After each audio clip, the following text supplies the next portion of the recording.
Welcome to Hardheaded Podcast. We're excited that you've joined us as we have a conversation. It's time to join the conversation.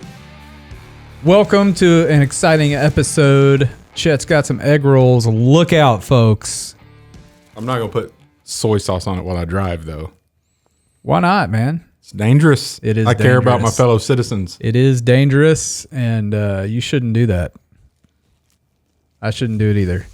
All right, hey, we got a special episode for you. It's special because it's episode 150. $1.50. Do you like 50 and things that end in zero? Because I do. I don't know what that means.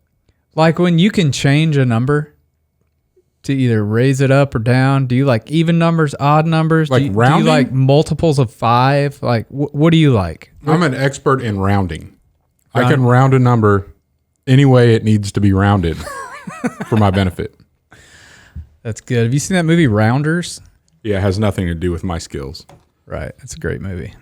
But my truck, I refer to as F, like the initial F, capital F period, Juan Fitty. Juan, F Juan Fitty. F Juan 50. Yeah, that's Fitty. my truck. Sounds pretty racist. Hey, there's Matt. Welcome to the episode show, 150. Matt. All right, well, we got a great show for you today. First, we're going to hear what's on Matt Amos's mind, and then we're going to go into a top 3 items to have in case of an emergency. You could learn something from this. You could save your life, your own life today, if you listen. Maybe somebody else's. Maybe somebody else's. And then we're going to hear a good word from Mr. Chet Sears. But Matt, get us started. What's on your mind? So what's on my mind is actually with your truck there, your F150. Mm-hmm. So I'm pretty accomplished Call of Duty player, and one of my characters looks like John Wick, but it looks like a Mexican John Wick, and so I call him Juan Wick. So Sounds racist. Sounds racist, Matt. Just trying to relate. No, so what's been on my mind recently, and it's been all over the news, and I'm sure everybody's heard about it, but the attack on Israel with Hamas or whatever we're gonna call these people. And so, I kind of went through and because I've been seeing a lot of people, which is kind of concerning, that have been on the Free Palestine, and not even coming out and straight up condemning what these people have done. And so I was like, well, I obviously know what side is right.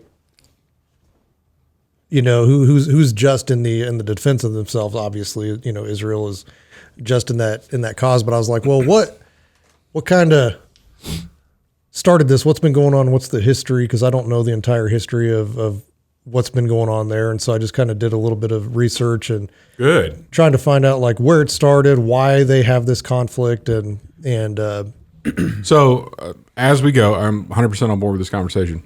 We just need to make sure that we distinguish between the people that live in Palestine, Palestinians, and Hamas. I may not go with that we should call them Palestinians, because Palestine technically isn't a nation or a state, right? I don't know. Okay, well let's talk about it as we go. I'm swinging a little bit out of my pay grade here, but continue, please. Yeah. So it kind of all started with the Declaration of the Establishment of Israel, which was May 14th, 1948, where Israel was declared an independent state. And immediately after that, and you're going to see kind of a theme as we go along up to 2023. But immediately after, 5 Arab nations attacked the territory of the former Palestinian Mandate. Thousands of people were killed on both sides until the Armistice Agreement was signed in 1949. So then they have about 20 years of peace, and the next thing that pops up is a 6-day war. And it was a conflict that erupted as the relations between Israel and its Arab neighbors worsened. By the end of that, it was a week-long conflict, basically. Israel had taken the Jordanian annexed West Bank, the Egyptian-occupied Gaza Strip, the Golan Heights, and the Sinai Peninsula. So then, basically, everything, there's nothing really huge and major until Israel's withdrawal from the Gaza Strip in 2005. So Israel withdrew from Gaza 38 years after conquering it from Egypt during the Middle East War. They evicted about 10,000 Israeli settlers, abandoned settlements, and relocated them. They also turned the enclave over to the Palestinian Authority. And then the disengagement plan by then Prime Minister Ariel Sharon, I don't know if you guys remember him, caused significant turmoil, political turmoil in Israel. So then that was 2005. Now we're in 2006. Hamas wins the elections in Palestine. And so that's going to come into play with some of my thoughts later on. And again, I'll talk about that when we get there. And then June 2006, so just roughly 6 months later after this election, Hamas militants capture an Israeli army conscript, prompting Israeli strikes and incursions. The prisoner was eventually freed 5 years later. And then in 2007, again, about a year later in June, Hamas takes over Gaza. During a brief civil war, Gaza seized control of Hamas seized control of Gaza, ousting Fatah forces loyal to the Palestinian president, who's based in the West Bank. And then in December 2008, so another year and a half later, Israel launches an offensive in Gaza, 22-day military incursion, rockets, all that kind of stuff. About 1,400 Palestinians and 13 Israelis were reported killed before the ceasefire was agreed to. And then we got November 2012. So we had about 4 years where, nothing really major happened. And Israel kills a Hamas military leader. And then 8 days of Palestinian militant rocket fire and strikes followed. And then you got the 7-week war from July to August 2014. The kidnapping and execution of 3 Israeli teens by Hamas sparked a 7-week war. More than 2,100 Palestinians were reported killed in Gaza, with 73 Israelis, 67 of whom were military. Then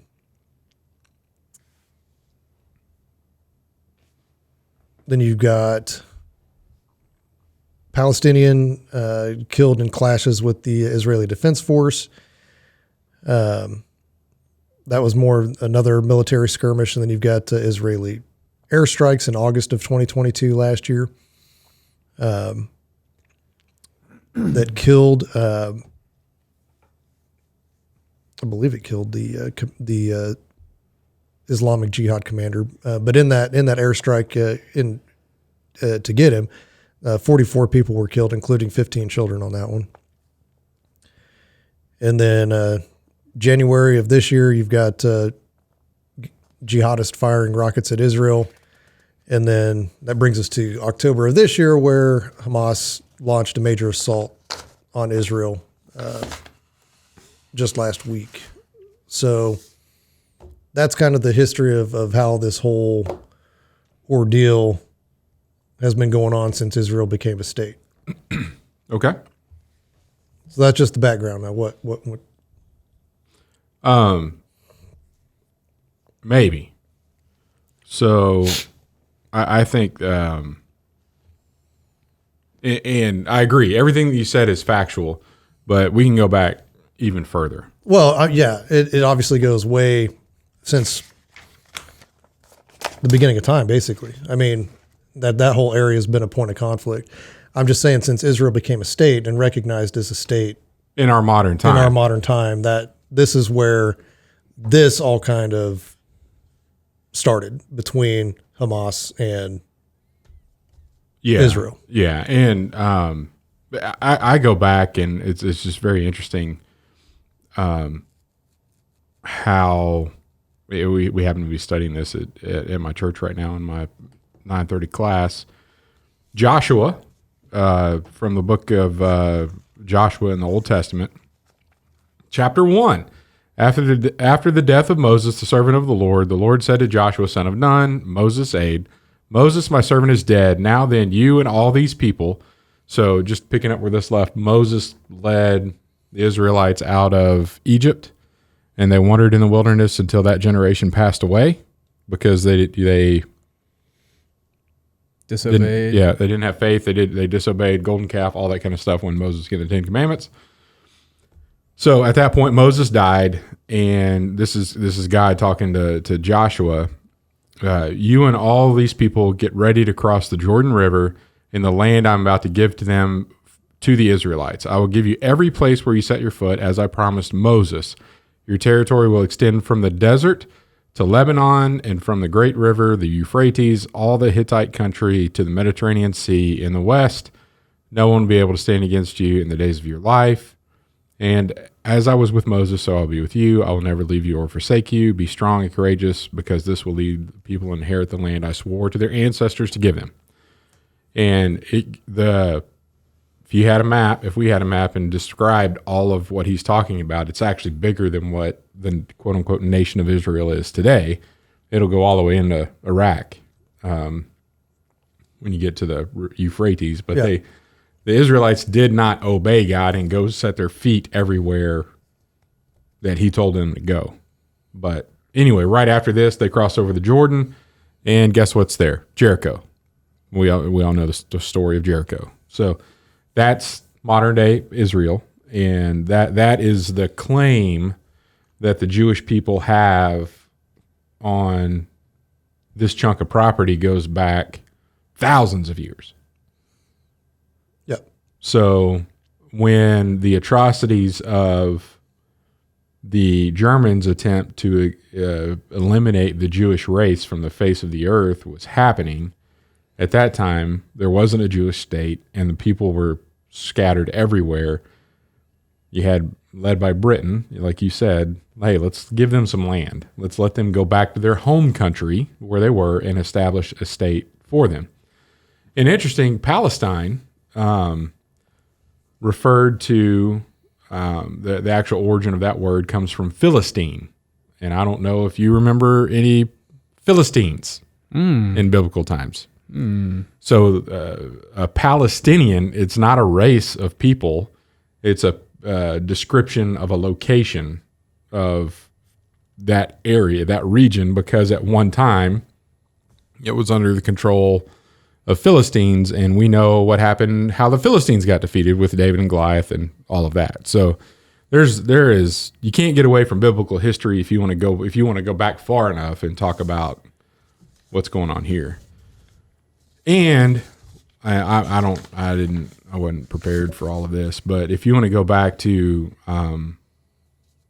Hezbollah's, or not Hezbollah, Hamas's, it's probably in Hezbollah too.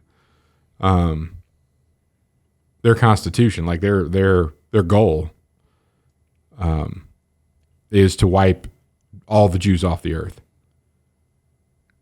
So it's not necessarily a political party as it is a party that has a goal of killing others. Like they are very open about that. Like that's the reason that they exist. And you said you wanted to go back and talk about their election, Matt? Like what were you wanting to say about that? So that kind of goes into the whole topic, but looking it up, Palestine is actually officially a state. According to who? According to officially, the state of Palestine is a state located in the southern Levant region of West Asia. According to Wikipedia? Yeah, that's right. Well, who can edit Wikipedia? Well, I'm trying to find another. I can. Yeah, that's what I'm saying. Anybody can. Yikes. So there's a war going on right now. And we're recording this before it's released. Right. Almost a week ahead of time. Right. So it may be over now. I don't know. Yeah, as you're hearing this, it may be over, but because there's been a lot of 7-day, 3-day Yeah, wars, but they're gearing up to go in and just go door to door. Couple problems with that though, Matt. well, haven't they been doing that already? No. Not yet. Hamas hasn't done that yet? No. Israel is about to go into Gaza door to door. Oh, okay. Yeah. Because Hamas started the whole thing going and killing civilians. Yeah, and and then they're calling for a ceasefire. Like, oh, let's negotiate. And we're like, no, dude, you came over and killed women and children. right. At will. And who you didn't kill, you took back and did whatever you wanted with them. I don't know how far down the path you went, Matt. You probably went farther than I did, but I saw some stuff that's just sickening.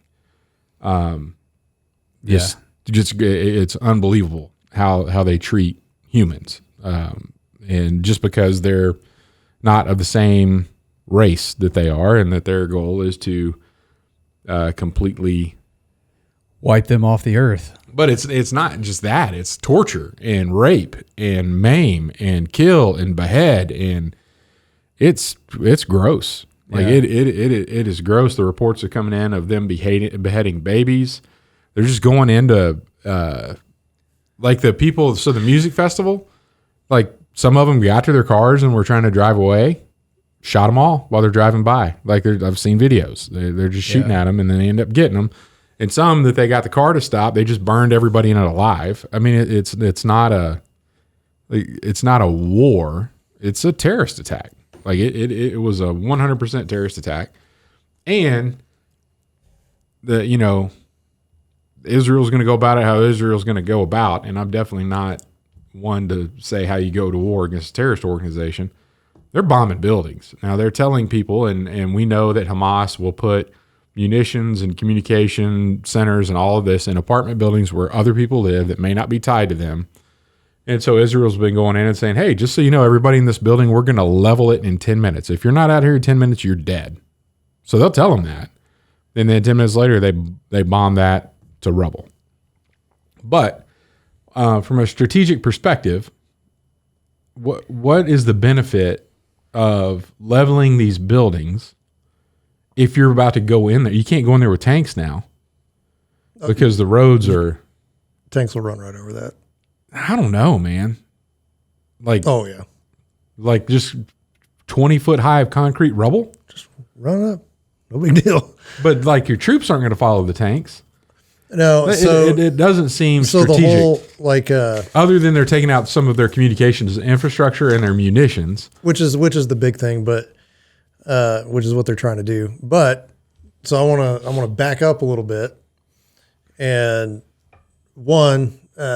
We don't know for sure because I've been searching, which it may sound a little dark, but I've been trying to find truth in some of the claims that have been made because we live in an era of misinformation. Yeah. Because obviously they ran through and they killed these people at a music festival. They've taken hostages. You've seen the. I don't know if you've seen the girl that they were parading around the back of the truck that her body was contorted, like broke her bones and all that. Yeah, every joint was basically dislocated, and she's in the back of this truck, and I'm like, dead. Well, and then there have been reports that say she's actually still alive, and I'm like, that's not no.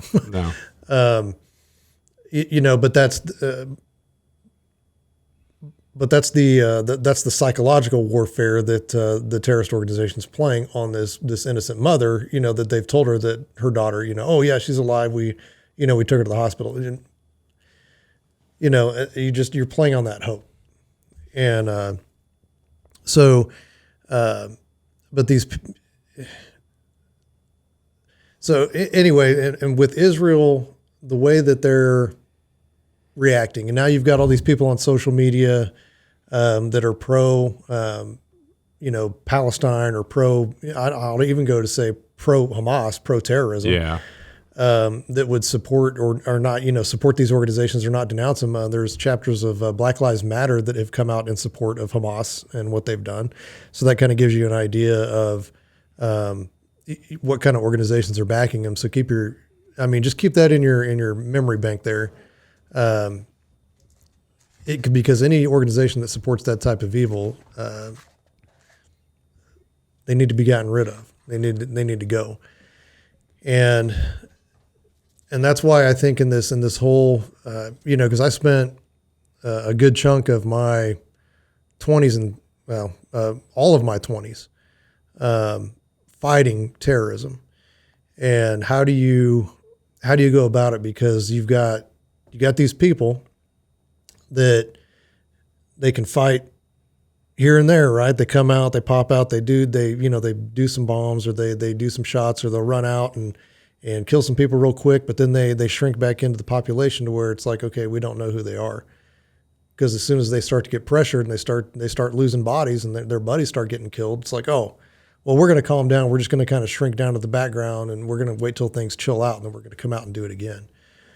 And so how do you, I guess that's a conversation for our times, is how do you combat that? Because there's no longer going to, I don't think there's any more going to be traditional warfare where you've got uniformed armies fighting against each other on a known battlefield. I just don't think that that's really the way that these things are going to take place.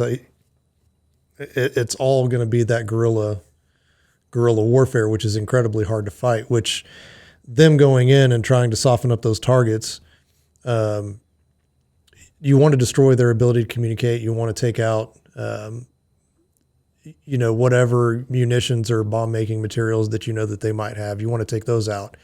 But the only way that you're going to combat it and try to keep the innocent lives of people who are just trying to live day to day is to go in and fight it hand to hand, with troops on the ground, going door to door.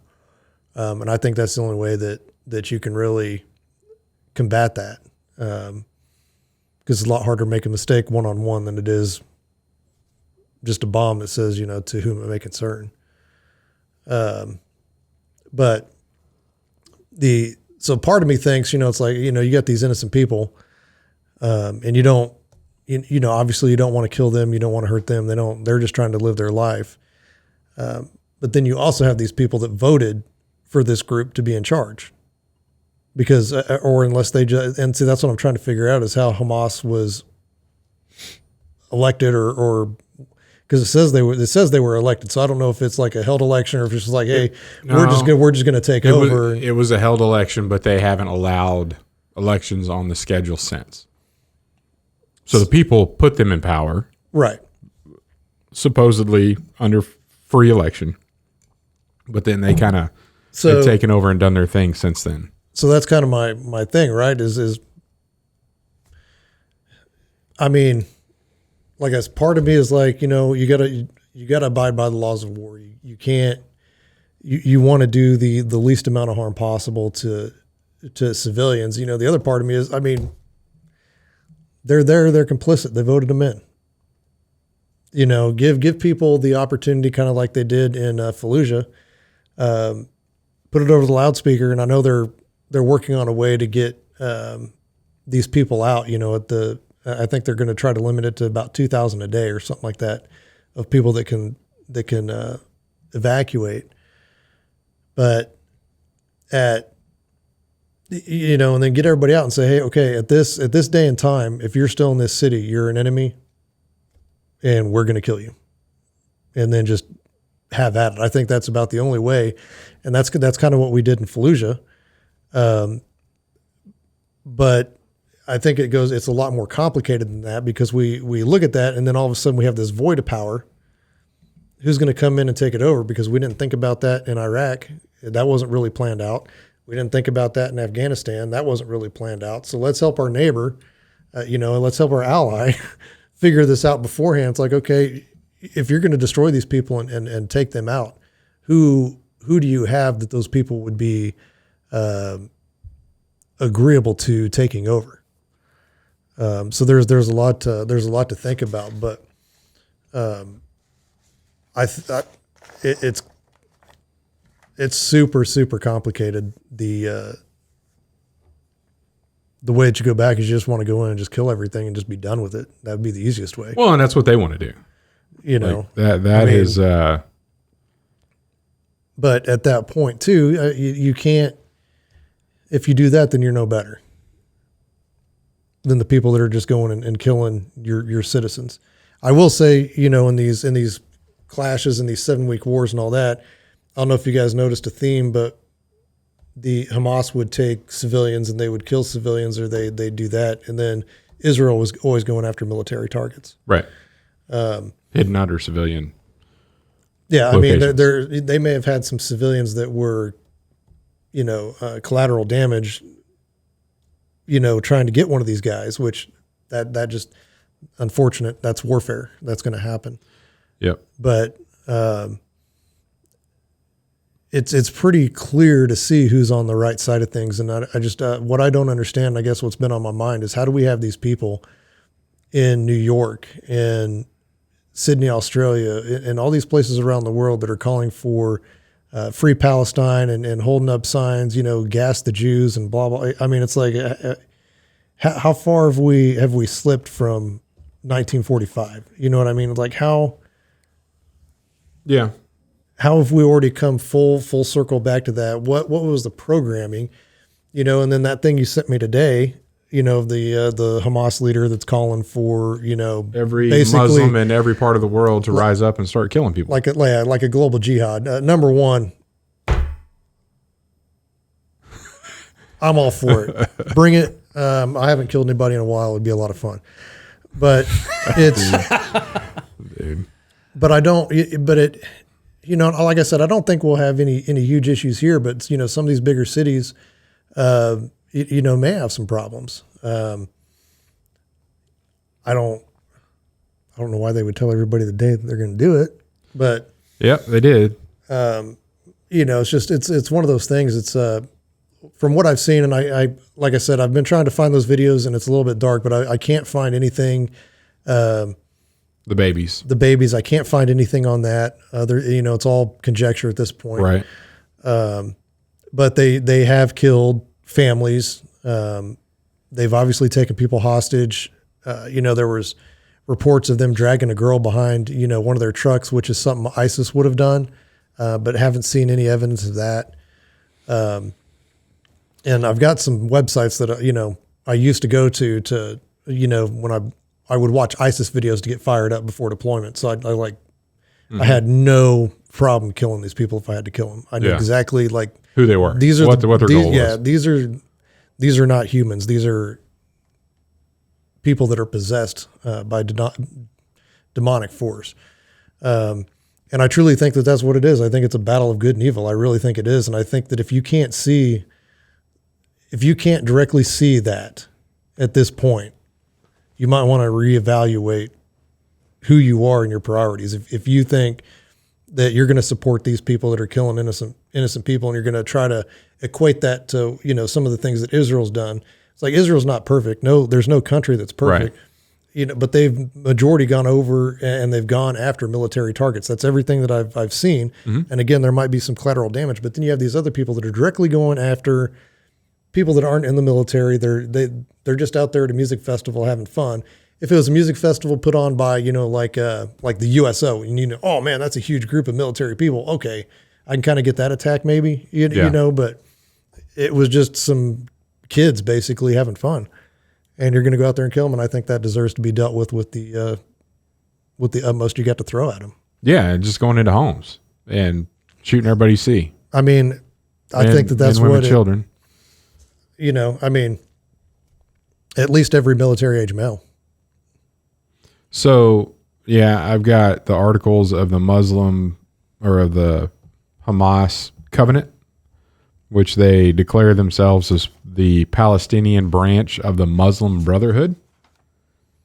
Matt, you know a little bit about the Muslim Brotherhood. A little bit.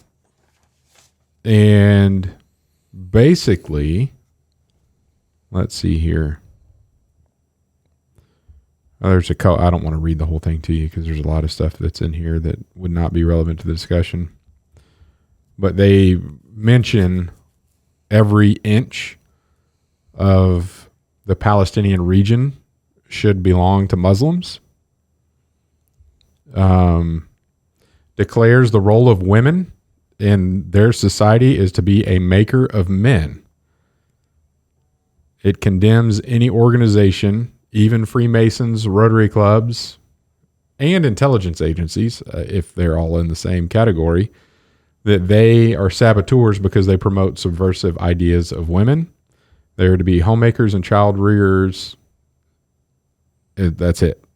So, not necessarily a BLM, aligning with BLM movement there, since. Well, but that's the funny thing, right? So you got all these people that are talking about this group, and doesn't realize if you went over there, they would kill you. Like in Article 20, it's basically why they kill women and children. There is no difference between a man, a woman, or a child. They are all the enemy, and there's no distinction, which actually is very similar to how the Nazis viewed their enemy. Is you just wipe the race out. Yeah. It's not about fighting men. It's about they're of the wrong race and they must die.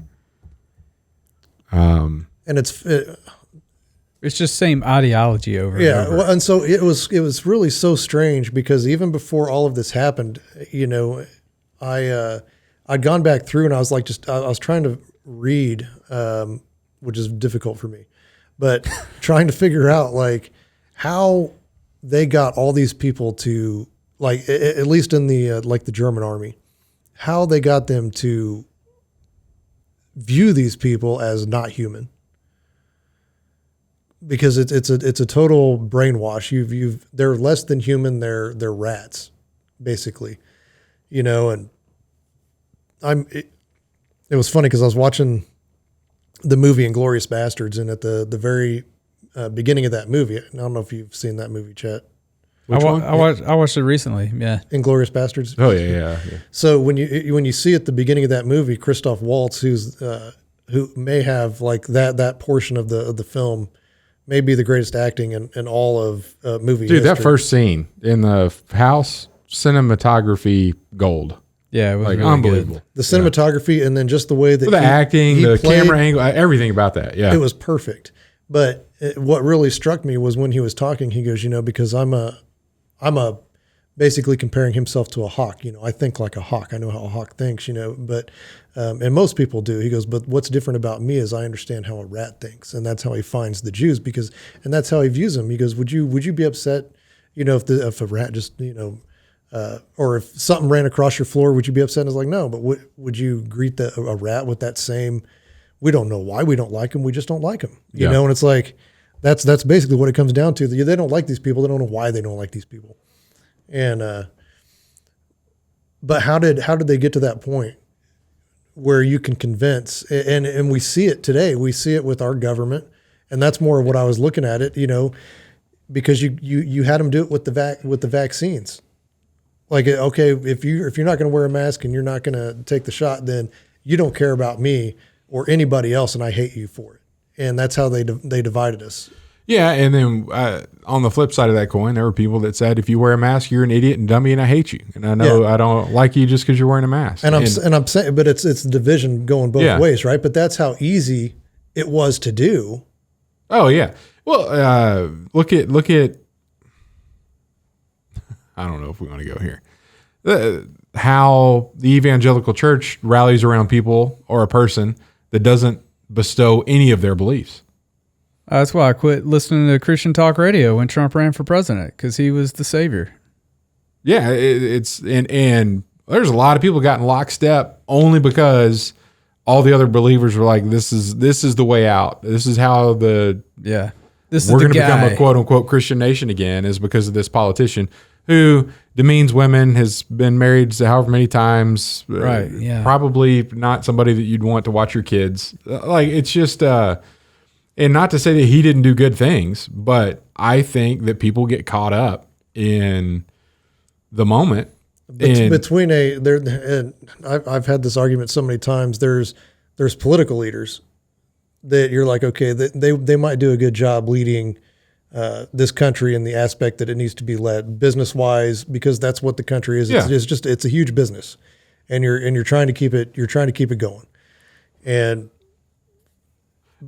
I'll give you a point. I think this makes my point in this round. So Trump has come out recently and said, I am not anti-abortion. If I were president again, I would relax laws around abortion. We'd allow abortion up to some length. And then people are saying, well, dude, when you ran for president earlier, you were like all against abortion. And naturally before that, you were all for it before you ran for president the first time. Right. And he's like, I told the people what they wanted to hear, and so I can get elected. And I gave them what they wanted.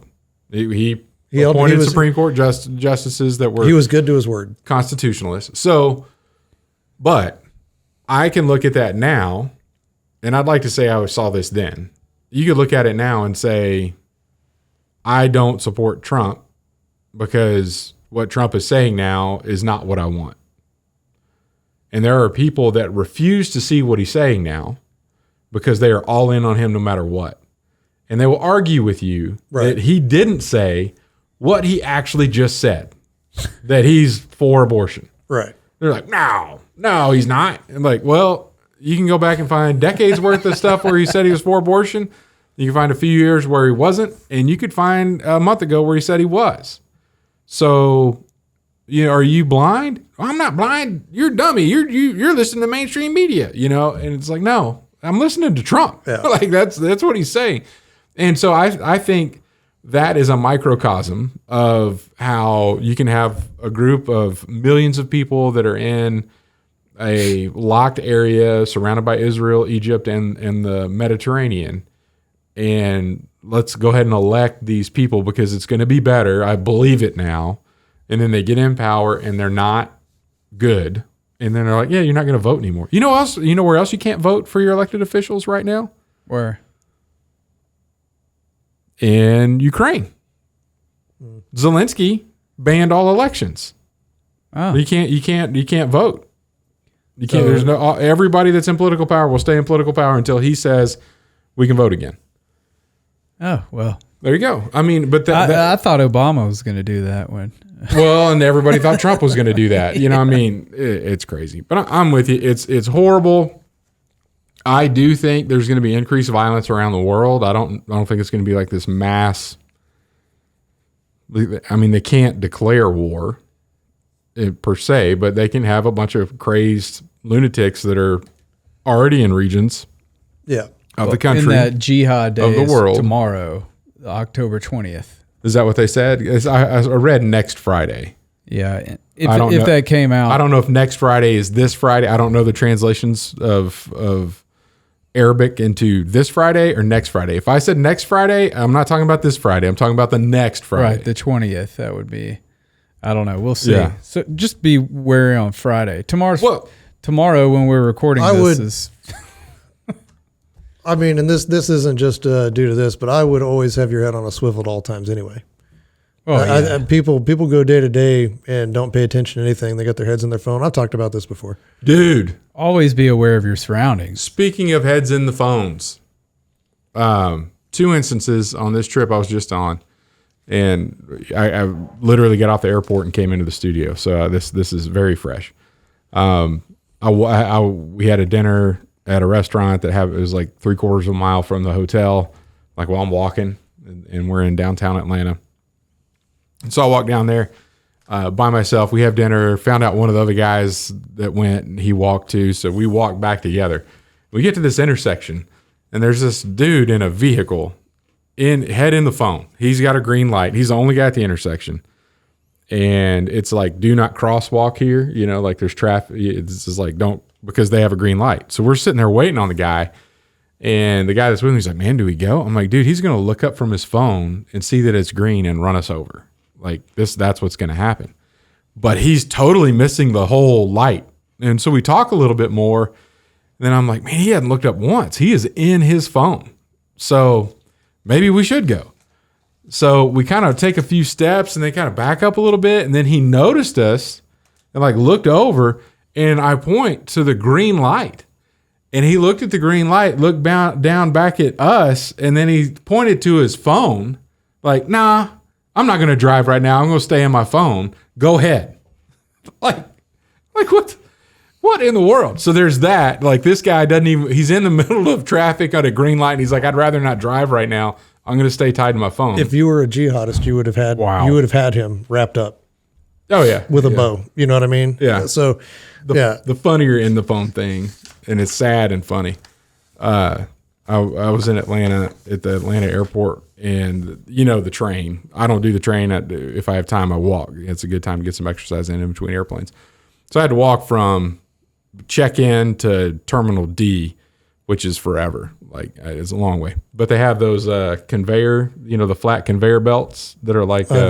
I've traveled through that airport more times than I can count. Anyway, so I don't use those either. I just walk in the middle of all that. However, lady on her phone, coffee cup on her phone on the thing.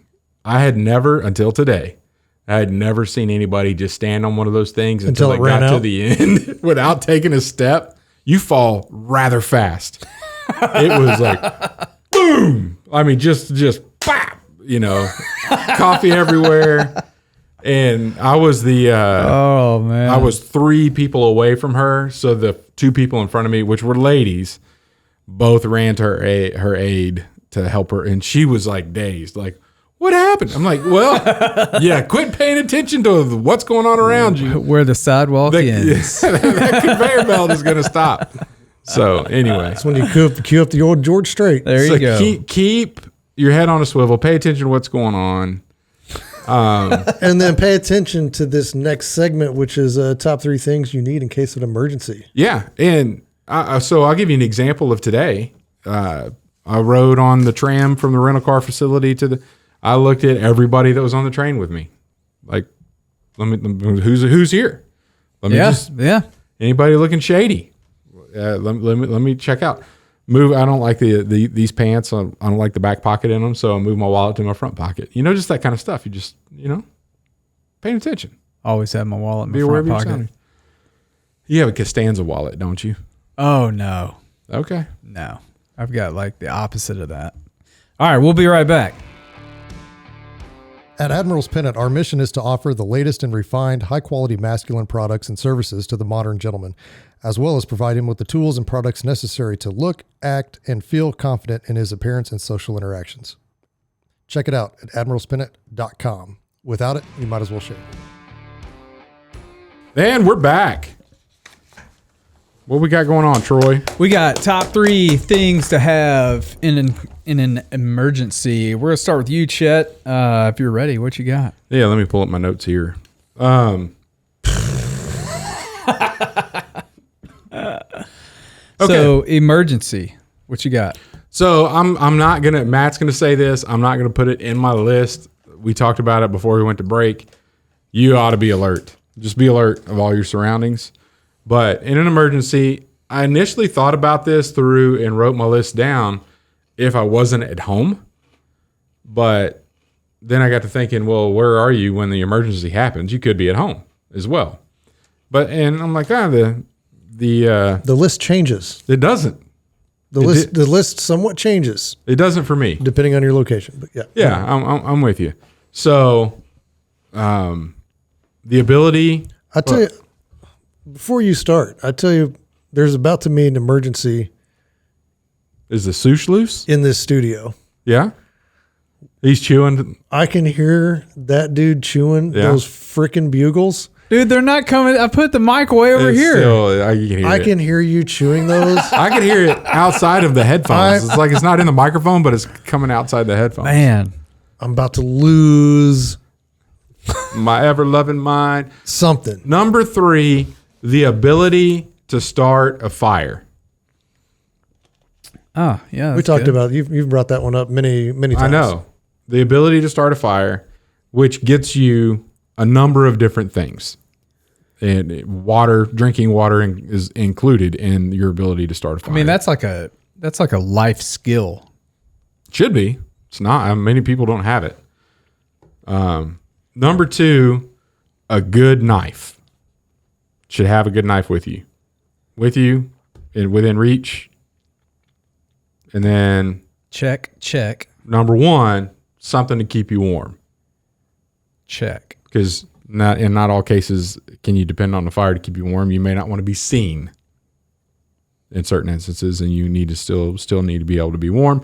It is fall here in Kansas, and that becomes a thing. What if your car breaks down when you're trying to drive to Colby, Kansas or something? You could be in big trouble if you don't have the ability to stay warm. Your car breaks down, won't run, your heater's gone. What are you going to do? Anyway, those are my 3. But wits, I'm with you. SA. And if we're talking about like there were coordinated terrorist attacks across the country, a plan would be one of those as well.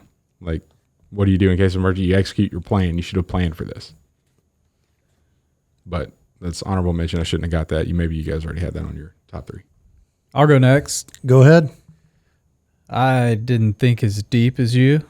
Okay. I think those are life skills. I think I kind of thought of it like, oh crap, it's emergency. Like something just happened right now. What do we got?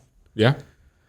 Number 3 for me doesn't really necessarily pertain to me, but it's an EpiPen. I can't tell you how many times I've heard somebody with an allergen. Like in a movie? No, like in real life? In real life. I've never known anybody that needed an EpiPen. I've known a few. That have said. That have used one? Yep. Okay. That have said, oh, man, I hope I have my EpiPen in my purse, or I hope I have, Like, well, if your life depends on it, you better not hope. I know, but that's what I'm saying. Like, I've heard people say that. Like, if my life depended on it. Number 3, carry around your EpiPen, bro. So same kind of thing. I was actually in Oklahoma with a friend. That I'm more shocked that you have a friend. I got a few, not many. I got a few. You two aren't included. Yeah. So I know. We're just co-hosts in Matt's life.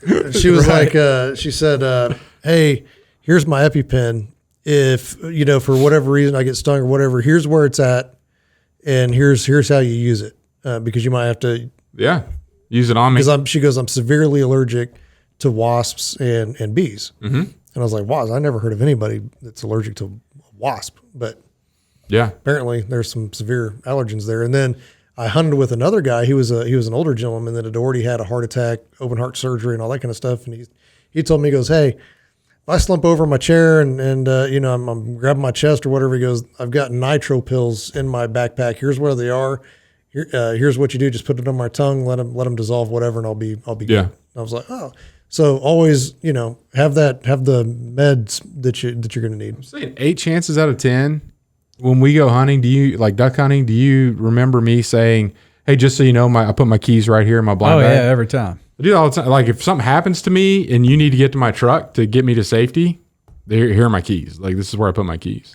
Yeah, that's a good. It's kind of on the planning side too, right? Yeah, it's good. Number 2, a tourniquet.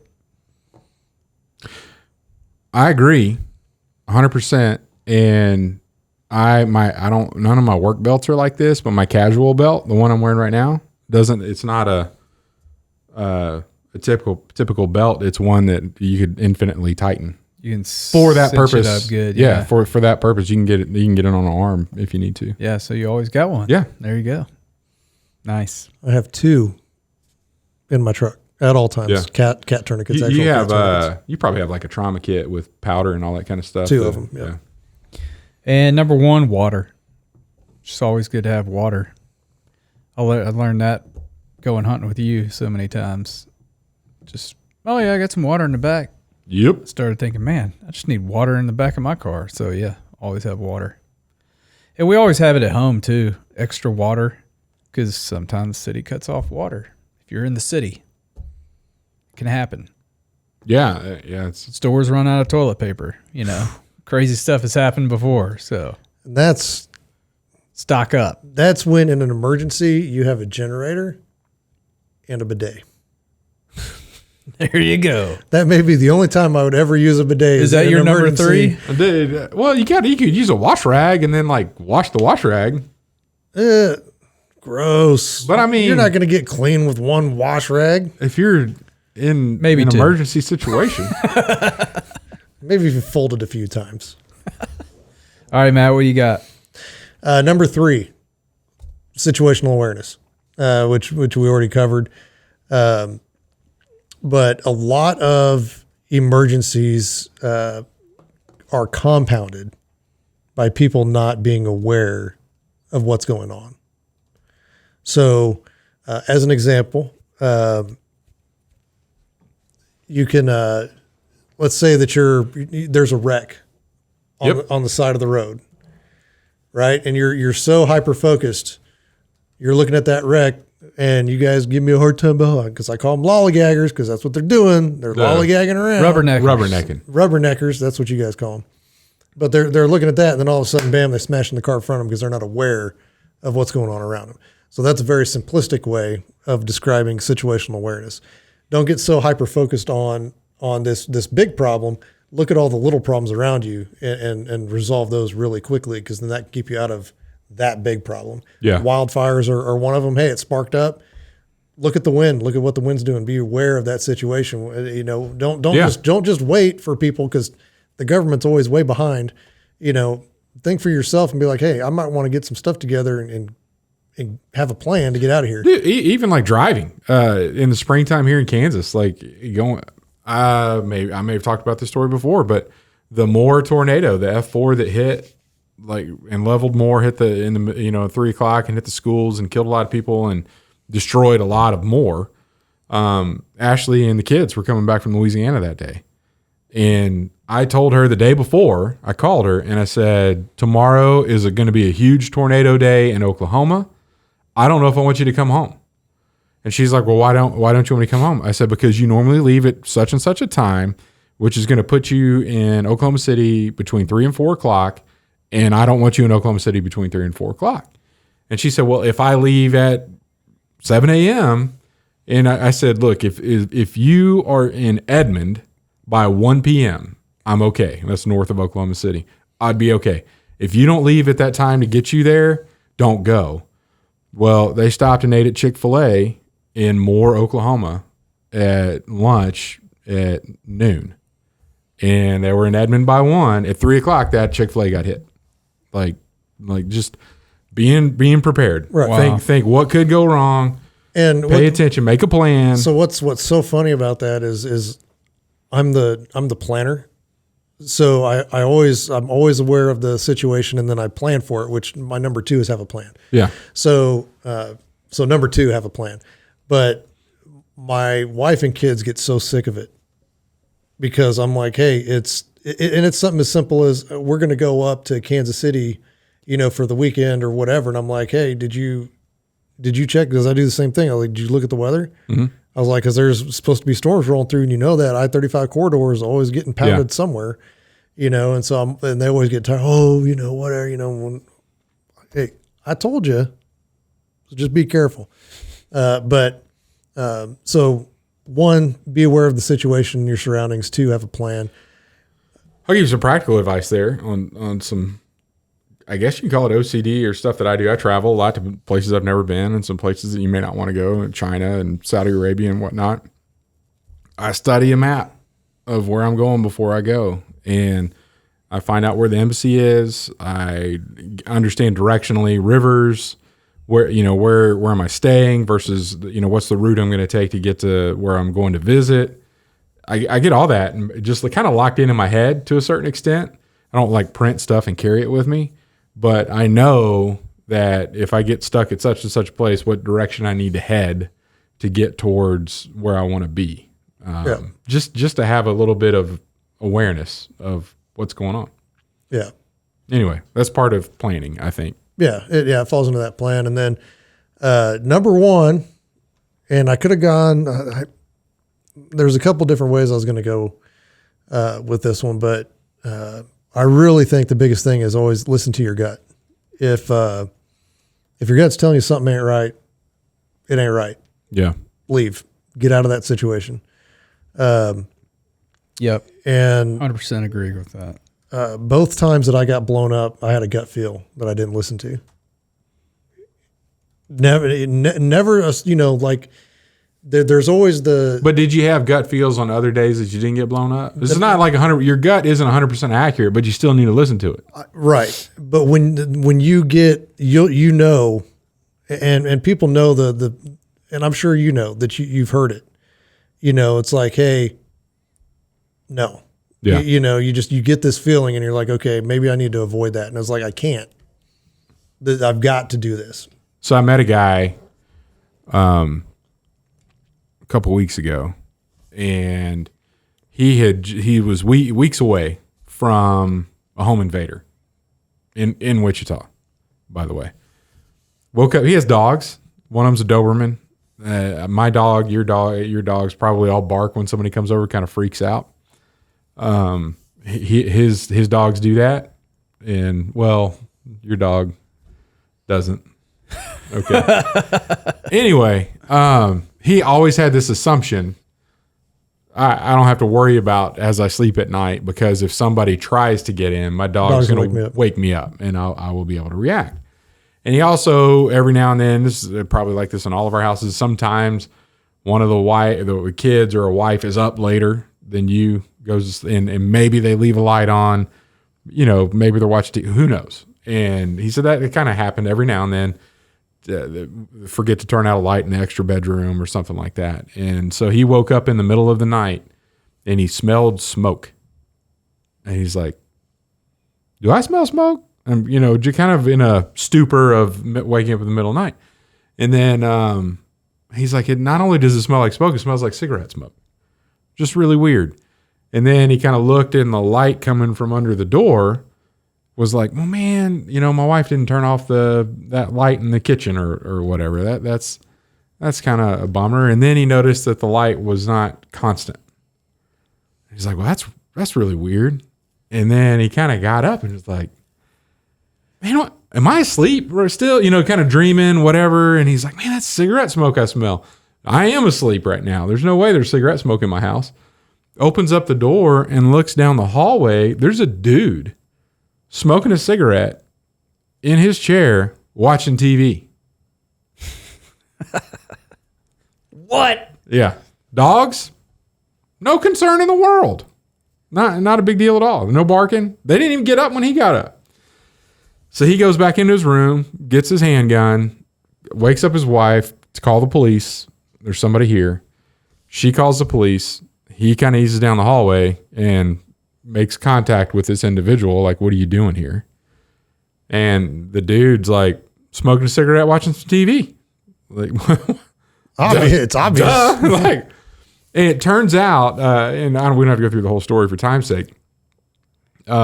He was prepared to harm this individual if there was any sign of aggression, but the guy never showed signs of aggression. He also kept his distance. He was very smart not to close the distance to where there could be an incident. Noticed that he had brought in he had like a solar light from outside, like brought it in with him. And was like, well, so he was in my backyard. Like, this is weird. Okay, so he must have gotten in through the back door. Maybe that's why the dogs weren't barking. Anyway, the cops got there. Everything panned out, but the guy was mentally unstable and had lived in this house, 5 or 6 years ago for a long time. So in his not with it, just found a way to go home and was there. And fortunately, this guy didn't just kill him outright. But yeah, you just never know when those emergencies take place. Like you in the middle of the night at your house or whatever. But he did a really good. He knew where he kept his gun by his bedside for something similar to this. He did a good job of waking up his wife and just giving her clear direction of what to do. And then he approached the situation with a very, prepared to do the worst, but I'm not going to initiate that. I'm going to talk very calmly, tell the gentleman to leave in a stern voice with some choice language to let him know I'm serious, but I'm not going to escalate it anymore to where things have to go. It's going to be on him to escalate it with me if I'm going to, take that next step. So you just never know. The dude reached in through the doggy door and unlocked it, so he has already corrected that. He closed off the doggy door, built it into the wall on the back of his house where it's nowhere near the door where you can reach up and unlock anything. So anyway, like, you just never know. You just never know when all this stuff's going to happen. Yeah. I check every door and lock every night. It's like, because you're a Trussell. Just a habit. Yeah. Because you're a Trussell. You can't not, if you have a door, it should be locked. That's true. Yeah. At all times. Well, no, I mean, not during the day when kids are running around. Okay. My dad would think otherwise. Yes. That's true. That's true. All right. Oh my gosh. It's your turn for the top 3. No, we all 3 already We all did it? Yeah, Oh. we're all done. It's a good word. Did you Good not even word. pay attention to anything he said? No, I didn't. Hold on now. I gotta see. Remember EpiPen and all that? Yeah. Since I was on the road, I did everything electronically. So hold your horses. I don't think that's what we're going to do, but you're going to bring us the good word. Hey, That's I what I'm started out saying. I this gotta pull it up. episode saying it was a special episode, and it was because It has been very special. It may be the longest one on record. Not on record. We used to go long. Our first year, I don't think we had an episode under Under 60 minutes. under an hour, and then we got closer to 2 when we had guests. So Well, let's just put it this way. If there is a state of emergency, have some battery power, some backup battery, and listen to this podcast. I've been teaching. There you go. Memorize the podcast. I've been teaching through Galatians, a small group Through what? Bible study through the book of Galatians in the Okay. New Testament. I thought you said Galatians. No, Galatians. Thank you. And the church, Paul, a letter to the church in Galatia. They give you a little context here. And, we talked about a while back, violence. And, there's some things that you read in Scripture that you just don't normally, you don't want to give credit or you don't want to talk about. But anyway, this is another one of those violent passages, if you will.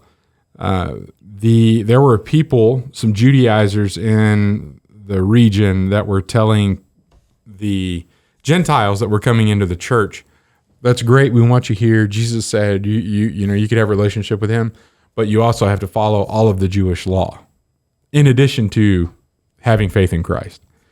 And Paul is upset about this. And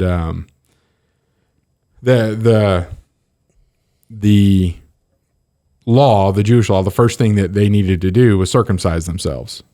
So it's like a gospel plus. And there are churches today that tell you, yes, you got to love Jesus, but you also have to do this stuff. So I call that gospel plus, and that is not biblical, and it's bad. And this is what Paul says about it.